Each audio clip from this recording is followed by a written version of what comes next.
یہ ہے انصار فاؤنڈیشن رضاکرام جو بلند حوصلوں کے ساتھ میدان میں اترتے ہیں، جو خدمت خلق کو اپنا شعار بنا لیتے ہیں۔ رضاکرام کی چند باشعور رضاکار جو خدمت کے جذبوں سے سرشار تھے، انہوں نے ایک تنظیم بنانے کی ضرورت محسوس کی اور اسی سال اس کی باقاعدہ بنیاد رکھی گئی۔ انصار فاؤنڈیشن رضاکرام کا مقصد غریبوں کی خدمت کرنا ہے۔ یہ غریب لوگوں کو رمضان المبارک اور عید کے موقع پر مختلف پیکیجز فراہم کر کے ان کو اپنے خوشیوں میں شامل کر لیتے ہیں۔ انصار فاؤنڈیشن رضاکرام غریب بچوں کو تعلیمی مواد فراہم کر کے ان کی تعلیمی ضروریات پورے کرنے کی کوشش کرتی ہے۔ انصار فاؤنڈیشن ایک ایسا تنظیم ہے جو غریبوں، محتاجوں اور ضعیفوں کی مدد کے لیے قائم کی گئی ہے۔ یہ معاشی امداد فراہم کرتی ہے اور تعلیمی مواد پہنچاتی ہے۔ یہ طبی میڈیکل کیمپ کا انعقاد بھی کرتی ہے جو مفت طبی معائنہ اور صحت کے حوالے سے مفت مشورے فراہم کی جاتی ہے۔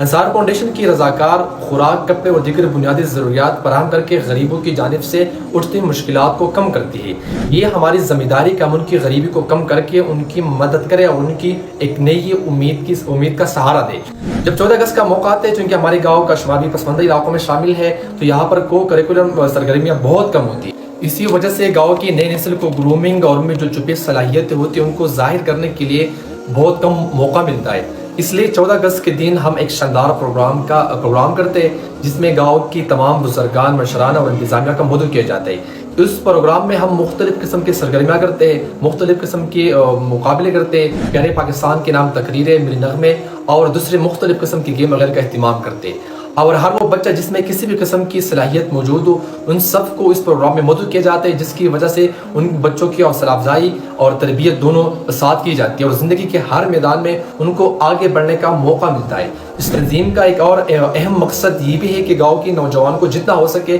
متحدہ رکھا جائے، چاہے وہ نوجوان کسی بھی قبیلے یا قومیت سے تعلق رکھتا ہو۔ اس کے علاوہ بچوں کی حوصلہ افزائی کے لیے ہر سال ان کی نتائج کے موقع پر ان کے لیے ایک award programme, best performance award کا بھی انعقاد کیا جاتا ہے، جس میں مختلف کلاس اور اسکول میں اچھی کارکردگی دکھانے والے بچوں کو انعامات دیے جاتے ہیں۔ اس کے ساتھ ساتھ تنظیم کے جوان گاؤں میں ہونے والا ہر غم میں نماز جنازہ، ٹریفک کے لیے ترتیب اور انتظام، میت کی تدفین اور اس کے دکھ کے گڑے میں بلا امتیاز لواحقین کے ساتھ شانہ بشانہ کھڑے ہو کر خدمت سر انجام دیتے ہیں۔ نمازی جنازہ سے پہلے، نمازی جنازہ کے بعد اور نمازی جنازہ کے دوران انصار فاؤنڈیشن کی رضاکار اپنی اپنی ذمہ داریاں انتہائی خوش اخلاقی اور دیانتداری سے سر انجام دیتے ہیں۔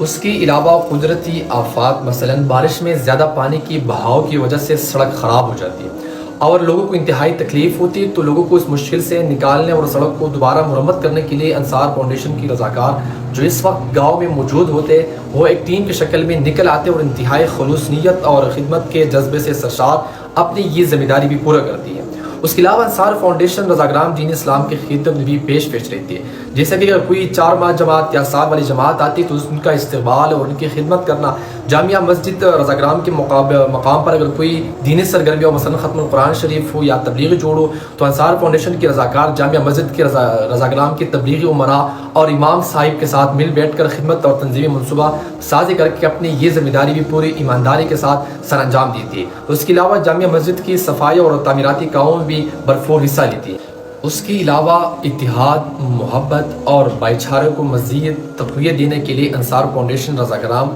کی ٹیم ہر سال جامعہ مسجد رضاکرام کے مقام پر 27ویں رمضان المبارک کو ایک افطاری دسترخوان کا اہتمام بھی کرتی ہے، جس میں علاقے کی تمام خاص عوام کو افطاری اور مل جل کر ایک جگہ بیٹھنے، اکٹھے ہونے اور افطاری کی دعوت دی جاتی ہے۔ ان سب کو مکمل میزبانی، خدمت اور انتظام انصار فاؤنڈیشن کی رضاکار بڑی خوش دلی، نیکیتی اور ایک جوش، جذبے اور ولولے کے ساتھ ایک بہترین انداز میں سر انجام دیتے ہیں۔ ایک چھوٹی سی گاؤں میں جہاں مختلف قومیت کے لوگ آباد ہو، جہاں غربت زیادہ ہو، جہاں سہولتیں نہ ہونے کی برابر ہو، جہاں ہر طرف نا امیدی ہو، بے روزگاری ہو، تعلیمی مشکلات ہو، صحت کے لیے وسائل نہ ہو، جو بدامنی اور پسماندگی کے لیے مشہور ہو، جہاں ایک وقت میں ہر گھر میں اسلحے کو رکھنا مجبوری بن گئی تھی، ایسے علاقے میں امید کی کرن بن جانا، بے سہارے کا سہارا بن جانا، دشمنوں میں بھائی چارہ کی بات کرنا، تفریق میں اتحاد کی کوشش کرنا، تعلیم کے لیے آواز اٹھانا اور سپورٹ دینا، مستحقین، بیماروں کے علاج معالجے کے لیے نقد رقم دینا، اس کا بندوبست کرنا، اتنی ساری خدمات اور سرگرمیوں کو عمل میں لانا یقیناً بہت مشکل کام ہے، لیکن جب حوصلے ہمالی کی طرح بلند ہو، نیت بالکل پانی کی طرح صاف ہو اور خدمت کے جذبے سے بھی سرشار اور بغیر کسی لالچ انصار فاؤنڈیشن کی رضاکار جب میدان میں اترتے اور علاقے کے مشران کو بھی اپنے ساتھ شانہ بشانہ کھڑے پاتے تو یہ خدمت اور ان کو معمول کے مطابق سر انجام دینا آسان کام بن جاتا ہے۔ اسی وجہ سے انصار فاؤنڈیشن کی جوانوں کو جتنے بھی تعریف کیے جائے، اس کی دادرسی کیے جائے، وہ بہت کم ہے، لیکن اللہ سے یہی دعا ہے کہ اللہ ان جوانوں کے جذبوں کو قبول فرمائے اور ہمیشہ ان کے لیے حوصلے بلند رکھے۔ اللہ تعالیٰ سے یہی بھی دعا ہے کہ اللہ تعالیٰ اس گاؤں کے ہر بندے میں خدمت کا جذبہ اجاگر کرے۔ اس لیے آپ سب سے بھی گزارش ہے کہ جب بھی اور جہاں کہیں آپ کو انصار فاؤنڈیشن کی رضاکار کسی بھی سرگرمی یا خدمت خلق میں مصروف نظر آئے تو آپ لوگوں کو بھی چاہیے کہ ان کے ساتھ